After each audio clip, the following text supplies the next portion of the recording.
Thank you, Mr. Chairman.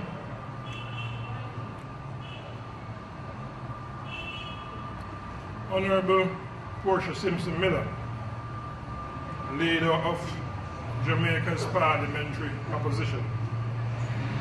And lest it be not remembered, my personal friend, and through the Ministry of Health, where there's no politics, there's no boundaries, we continue to speak with one voice on this issue.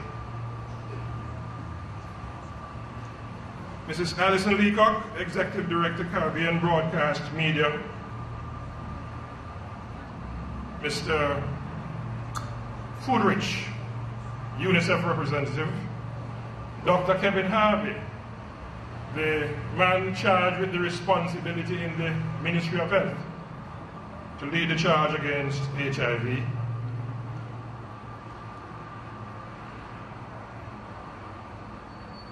Ms. Joylene Griffith-Irving, Director, Public Corporate Affairs, Executive Director, and Scotiabank. Ms. Rosemary Stone, author, and the voice that is in Jamaica's interests. Distinguished ladies and gentlemen, good morning. I must express my appreciation to our regional partners, PANCAP, Caribbean Broadcast Media Partnership on HIV and AIDS, and Scotiabank for organizing this media launch of Regional HIV Testing Day. HIV/AIDS continues to be a major priority around the world, in the region, and indeed Jamaica. It is an acknowledged fact that the disease is not solely a health concern, but has wider developmental implications. It is estimated that 1.8 million persons in Latin America and Caribbean region are living with HIV/AIDS. In Jamaica, approximately 28,000 persons are currently living with the disease. Although tremendous gains have been made worldwide to halt the spread of HIV/AIDS and to achieve the targets that are outlined in the Millennium Development Goals, there are some regions that continue to experience considerable challenges. The Caribbean region is one of those areas.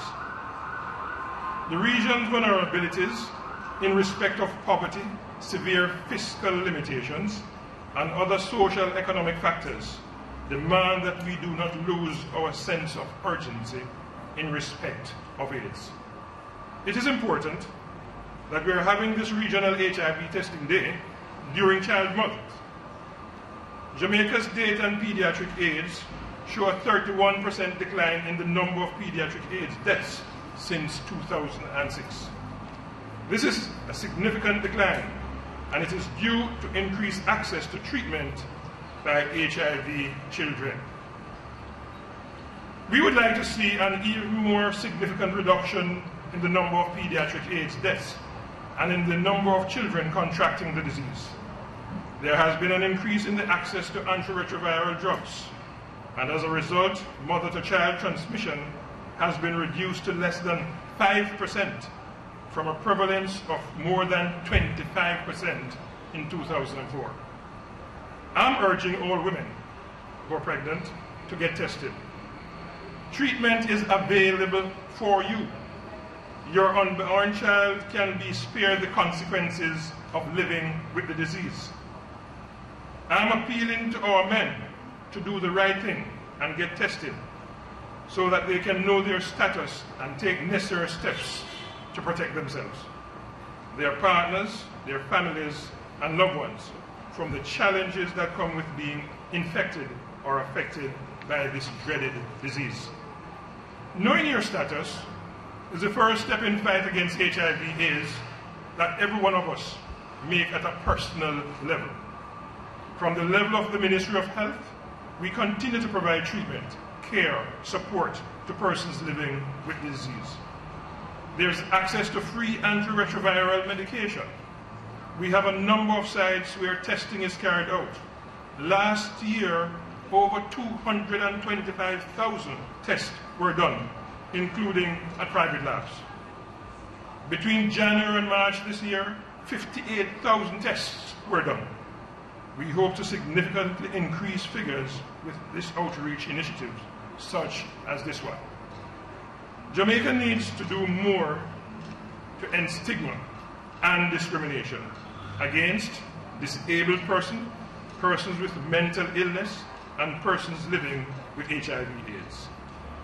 Although on the decline, there are still reports of vulnerable persons being discriminated against and being exposed to physical harm.